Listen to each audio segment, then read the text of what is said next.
Surat cyber cell પોલીસે digital એરેસ્ટમાં બાસ્કેટબોલના national player સહિત 3 લોકોને ઝડપી પાડ્યા છે. આરોપીઓએ સુરતના સિનિયર સિટીઝનને 2 દિવસ સુધી ડિજિટલ અરેસ્ટમાં ફસાવી ₹16,65,000 પડાવ્યા.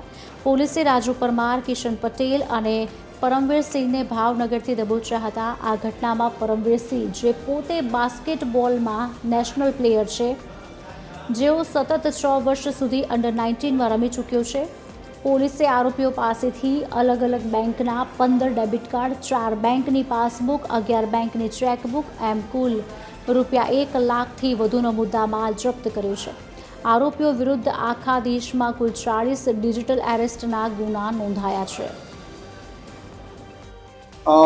રાજુ પરમારે પોતાનું એકાઉન્ટ પૈસા કમાવા માટે કિશનને ભાડે આપેલું હતું. કિશન આ એકાઉન્ટ એક નેશનલ બાસ્કેટબોલ પ્લેયર છે પરમવીરસિંહ, જે અંડર-19માં 6 વર્ષ સુધી રમેલો છે, એમને આપેલું હતું. અને આને પરમવીરસિંહની ધરપકડ થતાં એમની પાસેથી અલગ અલગ બેંકોની 11 જેટલી ચેકબુકો, 4 જેટલી પાસબુકો, અલગ અલગ ડેબિટ કાર્ડ 15 જેટલા મળ્યા છે.